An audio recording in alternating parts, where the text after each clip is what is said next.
So last month, I set an income goal of $150,000 and I didn't hit it. Instead, I ended the month at right about $115,000. So I fell short of my goal by about $35,000. And I've been doing a lot of thinking about why I didn't hit my income goal that I set when I typically do hit my income goal. And I wanted to share with you why I believe I didn't hit my income goal so that you can see if maybe you're making some of the same mistakes. So then maybe next month we will both hit our income goals together. Now, very briefly, I'm gonna share in vague terms that I'm going through a lot in my personal life. And that's the primary reason why I didn't hit my income goals this month. When you're going through stuff and you're inside and your mind is all kind of jumbled and scattered and all over the place, it's very hard to get focused. It's very hard to attract money. And that's okay. This month, I focus on my own growth as a person, my own health as a person, and that's exactly what I should do. Making money is not the be-all, end-all, and we have to have balanced lives. But I just want you to know that if you are going through personal things in your own life and you aren't hitting income goals, I'm just here to normalize that, and I'm here to say don't beat yourself up. I'm not. It's fine. I'll get it next month. I'm not too worried. If you aren't going through something personal and you just need some practical stuff, you probably are doing one of these three things.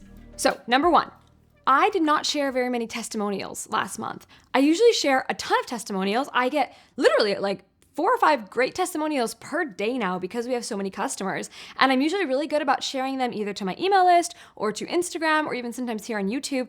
And I just didn't do that at all last month. And the thing is, the reason my testimonials work so well is because as humans, we have herd mentality. We like to feel that a purchase is going to be safe for us. It's going to be a good purchase. We're going to not waste our money.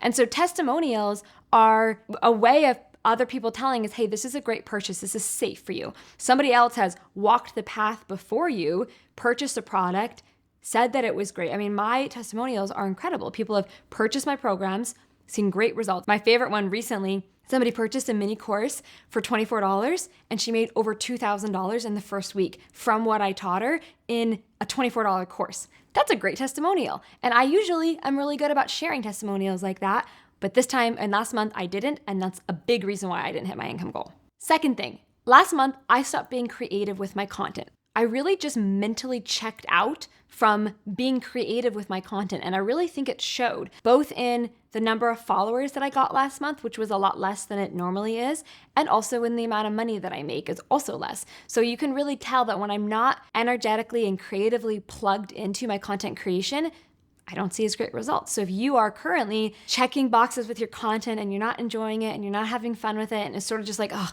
gotta get my Instagram post up, that's gonna reflect in the followers that you get, the money that you make from it, the leads that you get from it. So that's something that I noticed in myself last month. Very checked out from all of it. Again, it goes back to all the personal stuff I'm going through, so it's okay.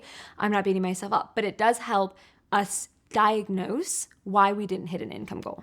Third thing, I was actually pretty scattered throughout the entire business the whole month. I would say that the word scattered describes everything about last month. My content was scattered, my strategy was scattered, my mindset was scattered, my personal life was scattered. Everything was just kind of really chaotic last month. And that affects you strategy-wise. Usually when I start a month, I go in with a really solid game plan. I know exactly what I'm going to be doing to hit the number of leads I need to hit or to, hit the income that I want to hit. I'm usually like a captain of an army. Like I go right in and I know exactly what I'm doing. Let me tell you, most people who don't hit their income goals also don't have a very clear, concise game plan on what they're going to do to, first of all, like the number of clients they want to get, the number of leads they need to make to get those clients, the number of sales calls they need to have to turn those leads into clients.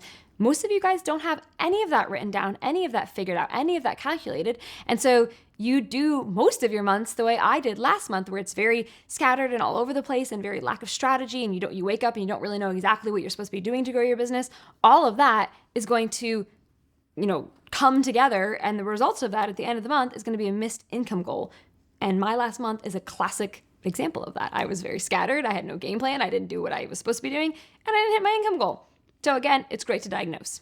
However, what I will say about all of this is $115,000 in a month is not bad. And I'm super grateful for that. I just want to put that out there, that it's more about understanding why we didn't hit an income goal than being ungrateful for the money that we made. I want to make sure that's really clear. I'm extremely grateful. Last month, I only had 4 meetings. The whole month long, I had to show up for 4 calls, whole month long. That's it. And I got to spend a lot of really quality time with my daughter. Obviously, yes, going through a lot of personal stuff, but by focusing on healing myself emotionally and mentally and energetically, the result of that is I spent a ton of time with my daughter, which was so special and super incredible. By the way, if you wanted to check out that $24 course that made that lady $2,000, I'm just gonna link to it in the description. Usually people comment, what's the course? What's it called? So I'm just gonna preemptively link to it in the description. If you wanna check it out, links in the description, and I'll see you in the next one.